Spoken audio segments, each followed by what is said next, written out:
J'ai une question pour toi. Penses-tu que poster plus sur les réseaux sociaux permet forcément à un business de vendre plus? Peut-être tu es comme plein d'autres entrepreneurs. Tu passes des heures à créer du contenu pour poster, que ce soit des images, des vidéos, des stories et parfois même des trucs qui ne te rapportent aucun engagement, aucune vente. Et au final, quelques likes, quelques commentaires, mais tu n'as pas plus de ventes. Dans cette vidéo, je vais te parler des plus grandes erreurs que font la plupart des entrepreneurs africains comme toi et qui les empêchent de multiplier leurs ventes grâce aux réseaux sociaux et même à la publicité Facebook. Salut les amis, je suis Rita Moncam, je suis la reine de la multiplication des ventes en ligne grâce à la vidéo publicitaire Facebook. Si tu n'es pas encore abonné, abonne-toi et active les notifications pour ne rien manquer. Alors sans tarder, on y va. La réalité, c'est que poster plus ne veut pas dire forcément plus de ventes. Si tu n'as pas en place dans ton business une stratégie de vente derrière tes posts, alors tu es en train de perdre ton temps. Il vaut mieux ne plus poster. Tu commets certainement l'erreur de croire que l'engagement, les likes, les commentaires va forcément se transformer comme par magie en vente. Et ça fait que tu es déçu chaque jour parce que tu vois plein de commentaires ou très peu de commentaires, mais sans forcément avoir des ventes.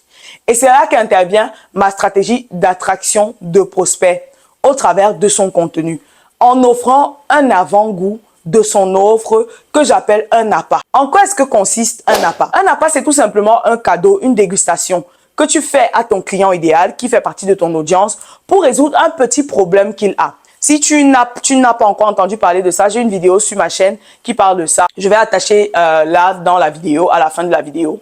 Donc, l'appât te permet d'offrir une solution à un petit problème que ton audience a et ça te permet d'attirer à toi les bonnes personnes qui plus tard peuvent acheter ton offre. Et une fois que tout ce beau monde vient à toi, parce qu'ils vont venir en masse, vu que tu ne convertis généralement pas tout le monde, tu vas convertir bien plus que quand tu attires juste ceux à qui tu fais directement ton offre. L'objectif que je me fixe en général et que je donne à mes clients, c'est d'attirer au moins 5 fois à 10 fois plus de prospects que tu as besoin de clients. Alors, quelles sont les caractéristiques d'un bon appât, tu vas me demander? En 1, il doit résoudre un petit problème que rencontre ton client idéal dans sa vie de chaque jour. En 2, il doit résoudre ce problème-là en moins de 30 minutes. En 3, la personne qui reçoit cet appât doit pouvoir immédiatement implémenter et voir des résultats en 24 ou 48 heures maximum. Maintenant, tu te demandes certainement quel type d'appât est-ce que tu peux créer? Tout dépend de ton type de business. Ça peut être un chèque cadeau si tu vends des produits ou tu as une boutique. Ça peut être une dégustation de ce que tu vends si c'est un produit alimentaire. Ça peut être un guide. Ça peut être un outil sous forme de software. Ça peut être une mini-formation. Ça peut être un challenge. Ça peut être un événement live ou bien virtuel. Et ça peut être un physique ou virtuel. Ça peut être un service. Comme pour les vêtements, par exemple, dans les prêt-à-porter, très souvent, il y a ce qu'on appelle les espaces d'essai, d'essayage d'habits. Ça te permet d'essayer l'habit avant de l'acheter. Et ça me rappelle une histoire que j'ai eue quand je suis rentrée au Cameroun il y a 2 ans. Et je devais aller au mariage de ma cousine. Mais je voulais acheter ma tenue au Cameroun avant d'y aller.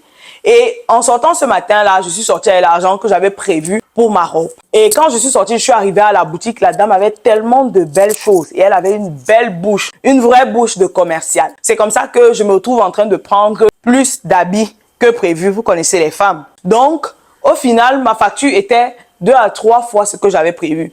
Et heureusement pour moi que j'avais pris uniquement le cash qui correspondait au budget que j'avais. Donc du coup, je lui ai dit que non, je ne peux prendre que cette robe-là. Elle a voulu insister, elle lui a dit que c'est ce que moi j'ai prévu, j'ai pas envie de dépenser plus que ça. Mais c'est ce qui m'a sauvé, c'est que je n'avais pas assez de cash. Parce que honnêtement, si j'avais le cash sur moi, je suis pas sûre que j'aurais résisté. Et ça s'est passé pourquoi? Parce qu'il y avait moyen d'essayer les habits avant, de voir, d'avoir les gens qui te disent « Oh, ça te va très bien. Oh, tu es belle. Oh, machin, machin. » Donc, quand tu donnes l'appât à ton client, ça fait un peu le même effet. Et ça fait qu'il a envie directement de te redonner. Parce que c'est l'effet, on appelle ça la réciprocité. C'est un truc psychologique. Quand tu donnes quelque chose à quelqu'un, il a envie de te redonner en retour. Donc, ne néglige pas l'impact que peut avoir un appât dans ton business. Applique cette stratégie pour t'attirer plus de prospects et tu verras, tes ventes vont se multiplier. Si tu ne t'es pas abonné, abonne-toi et active les notifications pour ne rien manquer. À bientôt.